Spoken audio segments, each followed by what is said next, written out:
Hello and welcome to another episode of the CUFI Weekly, and let's talk about a UN agency called UNWRA. If you've not read the news already, a report came out which showed that UNWRA employees, again, UNWRA is a UN agency, were directly involved in the October 7th massacre.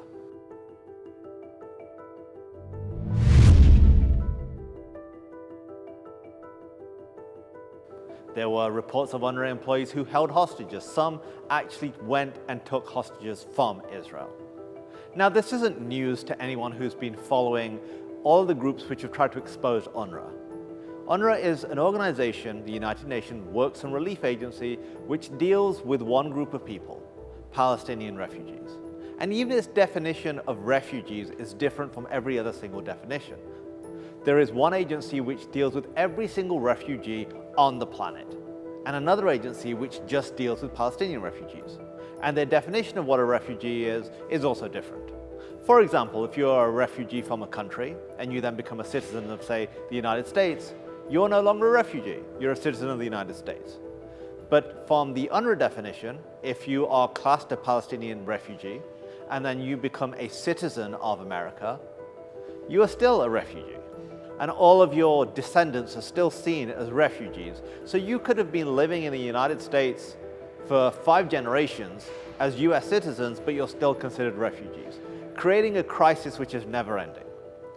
Now, aside from that, UNWRA has been constantly linked to hiding weapons, to having members who are part of terrorist groups, and an intelligence report by Israel showed that at least 10% of UNWRA employees were part of terrorist groups, either Hamas or Palestinian Islamic Jihad. From these and other revelations of the past few days, we know that in Gaza, at least 12 UNWRA employees personally participated in the massacre of October 7th, which involved the murder of 1,200 Israelis, along with mass rape, torture, and mutilation. Secretary of State Blinken said yesterday, these intelligence reports are highly, highly credible. The world also learned yesterday that 1,200 UNWRA employees in Gaza are part of Hamas or Islamic Jihad, meaning actual operatives within the political and military organizations. This report has finally seen some of the biggest funders to UNWRA act. The US and a number of other countries have suspended funding to the organization. UNWRA has not fulfilled its mission. Rather than making the lives of people in Gaza or the Palestinian territories better and creating the framework for a better future of peace with Israel, it's fomented hatred, terrorism, and extremism. The core problem is that a $1 billion UN agency is systematically hiring teachers who preach racism, hatred, and violence, thereby poisoning the hearts and minds of young Palestinians. Thank you. It is simply not fit for purpose. There are those who are still saying, even with everything that has come out, even countries who have removed their funding of UNWRA, that hold on, UNWRA has still done some good work. That's like highlighting that, look, the Nazis built some great roads in Germany, but they did terrible, atrocious things. It doesn't matter. UNWRA's evils far outweigh the good it's done, and the long-lasting damage that UNWRA has done to Palestinian society, especially Palestinian children, is simply unforgivable. And the fact that it was done with mine and yours and the tax dollars of millions of people all over the world just makes it even more atrocious.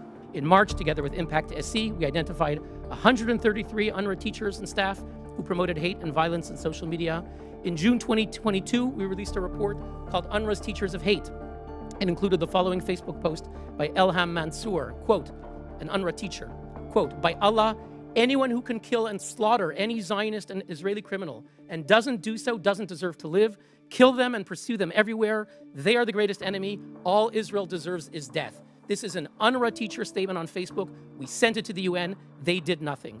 One UNWRA teacher assigned 7th grade boys anti-Semitic poetry that urged the students to expel Israelis with blood and flesh from Palestine.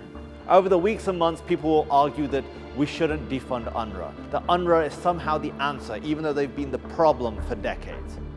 Let's not let them forget of what UNWRA employees did, what UNWRA employees continue to do. There have been so many stories of Telegram groups filled with UNWRA teachers which have been exposed for celebrating the 10/7 attacks and further spreading extremism and anti-Semitism.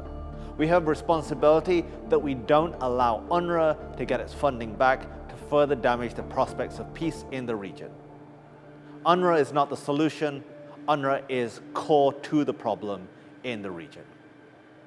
This is Kasim Hafeez for the CUFI Weekly. For Zion's sake, do not remain silent.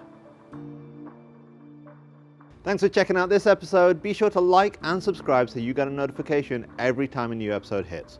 And if you want to check out some of our previous episodes, and we've got some really good ones, click on one of the thumbnails and that will take you right there.